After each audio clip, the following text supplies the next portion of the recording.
Le pardon en couple, la renaissance continue de l'amour. Dans l'alchimie complexe des relations amoureuses, le pardon représente bien plus qu'un simple acte de clémence. C'est un processus de recréation permanente du lien lorsque deux êtres s'aiment. Ils tissent chaque jour une toile invisible faite de confiance, de rêves partagés et de vulnérabilités exposées. C'est précisément pourquoi la trahison, et qu'elle soit grande ou petite, ne brise pas seulement une promesse. Elle déchire cette toile intime, laissant les partenaires nus face à leur douleur. La particularité du pardon conjugal réside dans son double mouvement, paradoxal. Il exige à la fois un retour vers le passé pour comprendre et un saut vers l'avenir pour renaître. Contrairement aux idées reçues, le véritable pardon ne demande pas d'oublier, mais au contraire de se souvenir ensemble autrement.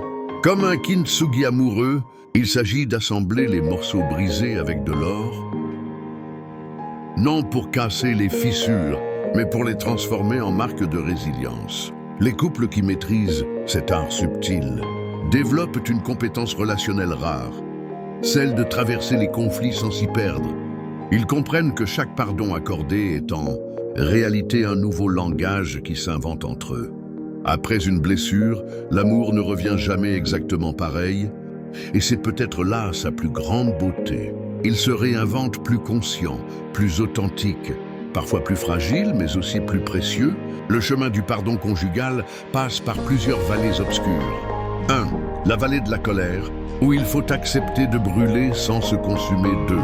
La vallée du deuil, où l'on enterre l'image idéale de la relation. 3. La vallée du dialogue, où les mots justes deviennent des ponts. 4. La vallée de la patience, où le temps fait son œuvre silencieuse. Le processus exige un courage particulier, celui de regarder en face ses propres responsabilités. Car dans la danse conjugale, les pas de deux sont rarement parfaits. Nous blessons souvent l'autre autant que nous sommes blessés. Le pardon véritable implique donc de sortir du rôle confortable de victime pour embrasser la complexité des dynamiques relationnelles. L'ultime sagesse du pardon en couple réside peut-être dans cette vérité. On ne pardonne jamais totalement à l'autre, on apprend à vivre avec une cicatrice qui, les années passant, cesse de faire mal pour devenir simplement le témoin silencieux d'un amour qui a su traverser ses propres ombres. Et c'est dans cette capacité à transformer les blessures en source de croissance que réside le secret des amours durables.